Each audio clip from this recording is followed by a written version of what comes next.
obviously everything is vibration. Everything is essentially music.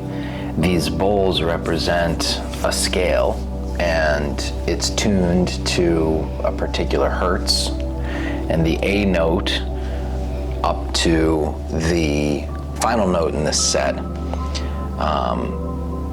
not only plays with its own resonant frequency, but as they're played together, they harmonize with one another, and various bowls overpower or pull in or pull out different chords that are played between them. You notice that sometimes one bowl's a little empowering, and then another bowl will play, and they'll kind of like skip between each other a bit.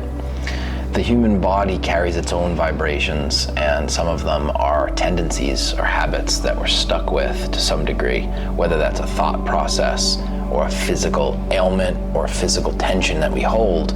Since it's all vibration, that each level of our human form has this various crystallized resonance from our very solid physical form to our ethereal mental and emotional forms. Playing the different bowls and having them harmonize between each other and surround us, it helps in so many ways. Not only are we unable to withstand the sound from entering into our bodies and minds, there's sort of no blockage we can create, but our mind has a very difficult time holding on to its own thought process when trying to perceive this phenomena, these bowls.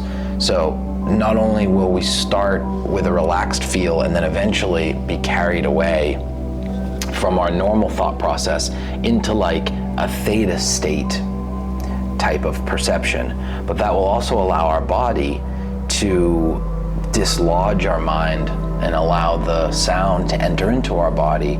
Like we just did this session, and the people at this session were falling asleep, and it's something like a deep dreamless sleep, and it's just a way for our natural tendencies to be broken up a bit and for there to be room to empty of those natural tendencies.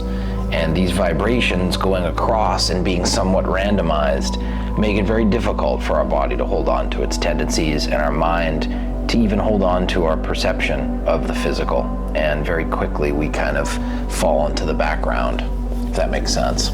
Mm-hmm.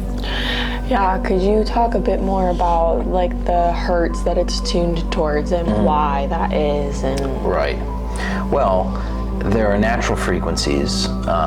They go up and they go down. The A chord of this set is tuned to 442 or whatever it is, or 424, I forget.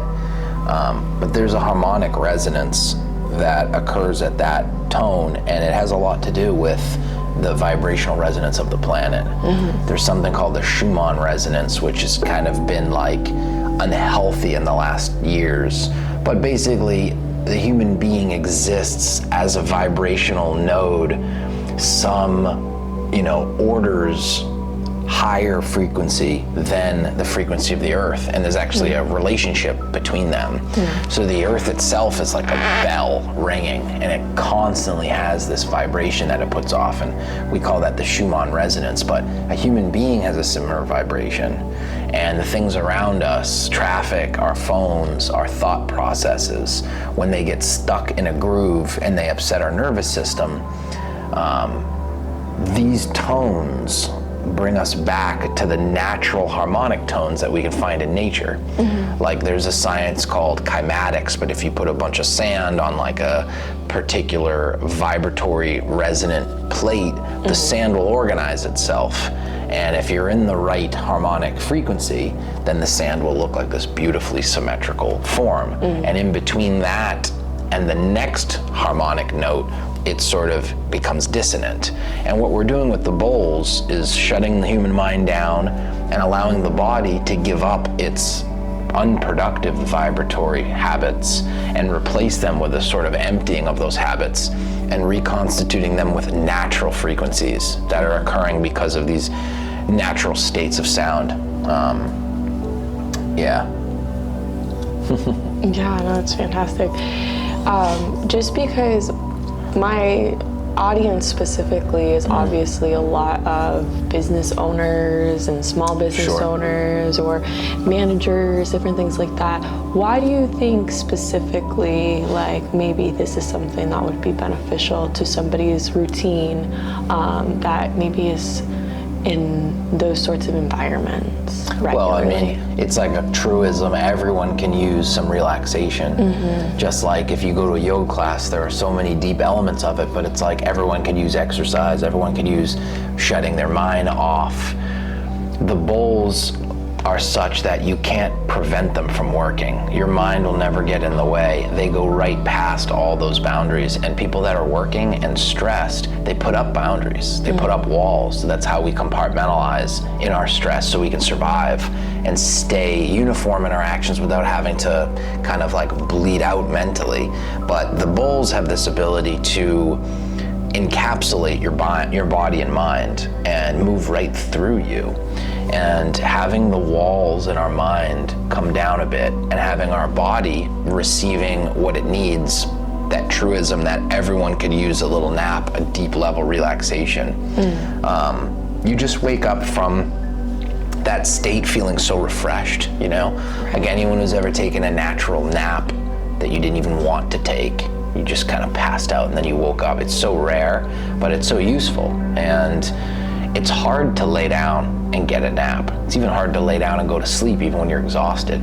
But the bowls, within 5-10 minutes, most people, unless they have serious issues, are going to let go of that control and slip away into a very rejuvenatory state where the bowls are going to sort of rewire that person's brain and body. That's great. I think lastly, maybe if you talk about some like the history, like how maybe it was used in different cultures or like where it came from, that sort of thing. Yeah, I mean, originally it was a human being making the tones.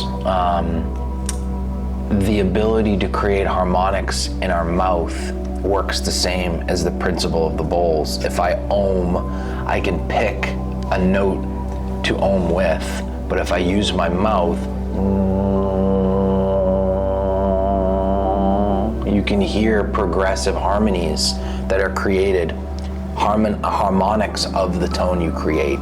So this stuff really started as chants and mantras, and especially in like Hebrew cultures and Hebrew religions, you take letters, which are sounds, and you permute them between other letters, and you move through these successions of different mantras and chants. And by doing so, you can elevate your practice, you can elevate your health, and in the really esoteric senses of it, you can achieve certain states of consciousness. A very high-pitched sound is going to move the energy of a body up into the brain, but a very low hum is going to pull consciousness down into the sensation and feelings in the body. So really just sound in general has always been a crucial factor of all these ancient religions, and most people have forgotten a lot of that science, you know, especially how to utilize the breath and our ability to chant, or what they call in yoga bhakti, like singing and chanting, and how it has healing powers.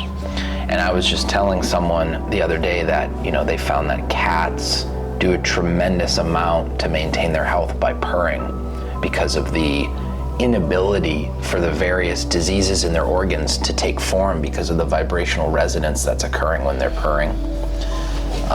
So there's science to it, even with just that, because humans obviously aren't ohming like they did in ancient times, and even those people were well practiced and they were on a path. Yeah. Cool. Appreciate it.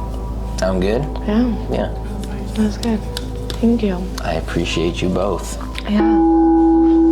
The bowls. The balls.